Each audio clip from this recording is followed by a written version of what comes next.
பறந்து போ திரைப்படத்தை பார்த்தாச்சுங்க. பறந்து போ இந்த படம் நம்மளுக்கு தெரியும். இயக்குனர் ராம் அவர்களுடைய இயக்கத்தில் மிர்ச்சி சிவா, கிரேஸ் ஆண்டனி, மித்துல், விஜய் யேசுதாஸ், அஞ்சலி, அஜு வர்கீஸ் அப்படின்னு நிறைய பேர் நடிச்சிருக்காங்க. கடைசியாக ராம் சார் அவருடைய படம் நம்ம எப்போ பார்த்தோம்னா 2019 பேரன்பு திரைப்படம் தான்.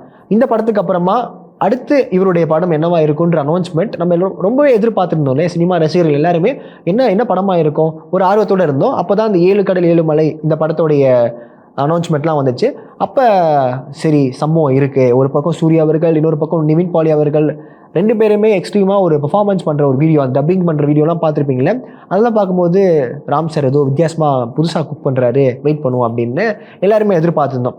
கட் பண்ணி பார்த்தா சர்ப்ரைஸாக ஒரு அனௌன்ஸ்மெண்ட் வருது. அந்த அனௌன்ஸ்மெண்ட் தான் பறந்து போ திரைப்படம். பறந்து போ திரைப்படம் வழக்கமான ராம் சார் படமான்னு கேட்டால் இல்லைங்க. ட்ரெய்லரை பார்த்த உடனே இது குழந்தைகளுக்கான படமாக இருக்கும்னு நினச்சி தான் தியேட்டரில் உட்காந்தோம். ஆனால் எல்லா தரப்பு ஆடியன்ஸுக்குமே கனெக்ட் ஆகிற படமாக அமைஞ்சிருக்கு. என் படம் பார்த்து எல்லாருமே செம்மையாக என்ஜாய் பண்ணாங்க. ராம் சார், மிர்ச்சி சிவா அவங்களுடைய காம்பினேஷன் எப்படி இருக்க போகுது? இந்த காம்பினேஷனே கொஞ்சம் வித்தியாசமாக இருக்கேன்.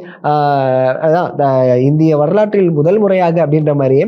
ஆனால் இந்த படத்தில் பார்க்கும்போது சிறப்பான சம்பவம் பண்ணியிருக்காரு மிர்ச்சி சிவா அவர்கள். ஏன்னா அவர் நிறைய இன்டர்வியூவில் பதிவு பண்ணதுன்னா மரம் ஏற விட்டாரு, மலை ஏற விட்டாரு, என்னை போட்டு பெண்டு நிமித்திட்டாரு அப்படின்னு சொல்லும் போது அது எல்லாமே இங்கே எல்லாமே கன்வெர்ட் ஆயிருக்கு.